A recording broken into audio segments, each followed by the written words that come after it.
วันนี้ผมก็เลยมาขอความยุติธรรมกับพี่ๆทุกคนนะครับว่ามันมีขบวนการแบบนี้ในการดิสเครดิตคนโดยการใช้โซเชียลมีเดียใช้การแจ้งความดำเนินคดีที่ไม่ได้มีพยานหลักฐานใดๆเขาไม่รู้ตัวเองด้วยซ้ำไปว่าเขากำลังจะฆ่าคนพี่ๆคิดว่าการทำของดร.คนนี้เนี่ยอยู่เหนือกฎหมายไหมผมยืนยันว่าทุกอย่างที่ผมพูดนั้นเป็นความจริงถูก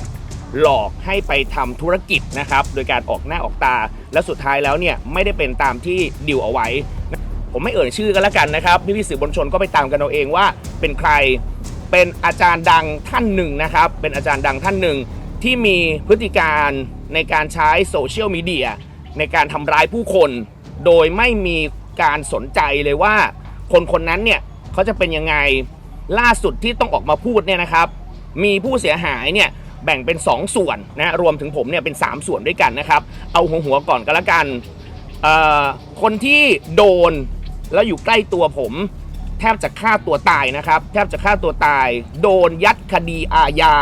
โดยที่เธอไม่ได้ทำเป็นผู้หญิงคนหนึ่งนะครับที่โดนระดับครูบาอาจารย์เป็นด็อกเตอร์ไปฟ้องร้องดำเนินคดีในกรณีปล่อยภาพโป๊ลงในโซเชียลมีเดียทำไมถึงมีหมายซึ่งเป็นหมายเรียกออกมาว่าเธอกระทำผิดจริงในพรบคอมพิวเตอร์และหลังจากที่มีการไปแจ้งแล้วอาจารย์คนนี้นะครับยังไปโพสต์ในโซเชียลมีเดียของตัวเองด้วยซ้ำไปว่าให้ของขวัญวันเกิดให้กับผู้หญิงคนนี้แล้วเชื่อไหมครับว่าเกิดอะไรขึ้นผู้หญิงคนนี้ฆ่าตัวตายนะครับแทบจะอยู่ในสังคมไม่ได้ต้องปิดโซเชียลต้องปิดมือถือทั้งหมดเลยนะครับแล้วมีวันหนึ่งเนี่ยลูกของเธอก็มาถามว่าแม่ชั่วมากเหรอแม่เป็นคนไม่ดีเหรอทำไมแม่ปล่อยภาพโป๊ทั้งที่ไม่ใช่เรื่องจริงนะครับเรื่องที่เป็นพฤติกรรมของด็อกเตอร์คนนี้นะฮะไม่ใช่มีตำแหน่งแห่งหนที่เป็นด็อกเตอร์อย่างเดียวนะครับเขายังทำธุรกิจมากมายนะครับสิ่งที่ผมเจอคืออะไรถูกดิวให้ไปทำงานและมีการโกงค่าใช้จ่ายครับข้อความที่อยู่ในการบอกเลิกสัญญาได้มีการปลักปลำว่าผมไปยึดไปขโมยโซเชียลมีเดียของเขาซึ่งไม่ใช่ความจริง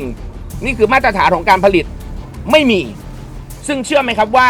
เดี๋ยวเขาจะแถลงข่าวโต้ผมแน่นอนว่าเคนโดและทีมเสียผลประโยชน์และไปดิสเครดิตเขาสื่อมวลชนเตรียมทำข่าวนี้เลยนะฮะ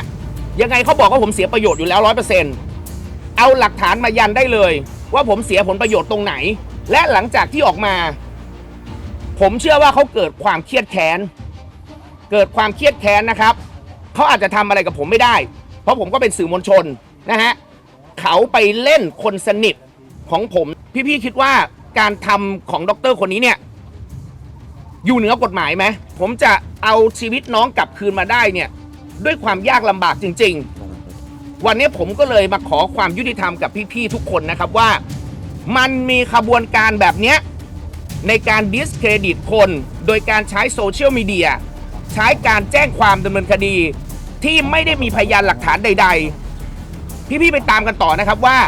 ตำรวจทำไมถึงออกหมายเรียกทั้งที่ไม่มีแม้กระทั่งหลักฐานชีวิตอยู่ยากเลยนะครับโดนแขวนในโซเชียลไม่ใช่แค่ครั้งเดียวอาจารย์คนนี้รีโพสต์อยู่เรื่อยๆประณามหยามเหยียดบูลลี่ด้อยค่ามีการรีโพสต์แบบนี้ตลอดชีวิตจะอยู่ยังไงฮะเขาไม่รู้ตัวเองด้วยซ้ำไปว่าเขากำลังจะฆ่าคนแต่สุดท้ายเนี่ยวันนี้ก็ต้องออกมาพูดนะครับถ้าเกิดว่าอาจารย์ท่านนั้นฟังอยู่กลับตัวกลับใจไหม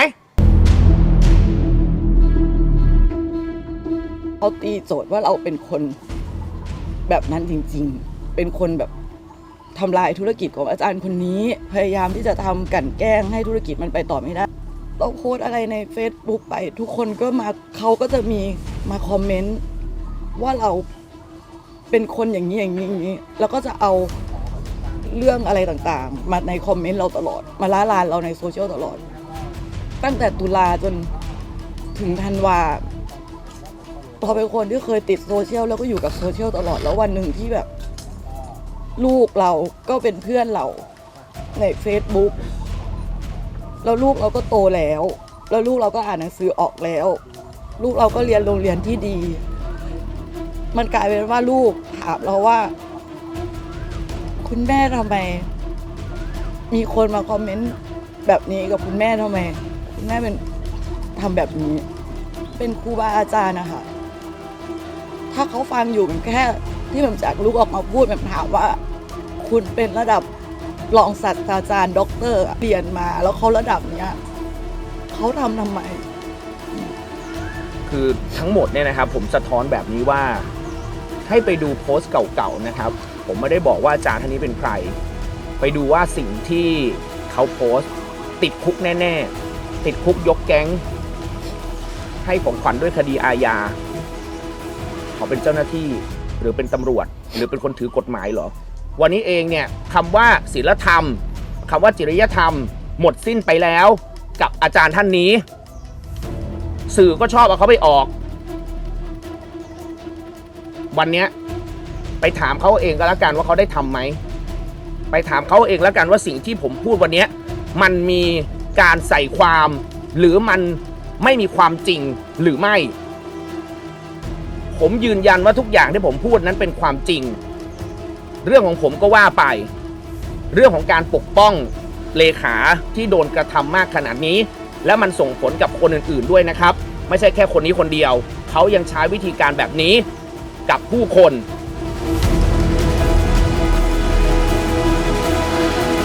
ข่าวสดสื่อออนไลน์คุณภาพที่มีผู้ติดตามทางโซเชียลมากกว่า19 ล้าน follower อย่าลืมติดตามคลิปดีๆสาระความบันเทิงข่าวด่วนแบบฉับไวกับข่าวสดออนไลน์ทุกช่องทางไม่ว่าจะเป็น Facebook Twitter Instagram YouTube และ TikTok และตอนนี้แฟนเพจ Facebook สามารถส่งดาวมาเพื่อเป็นกำลังใจให้กับทีมงานข่าวสดได้แล้วนะคะ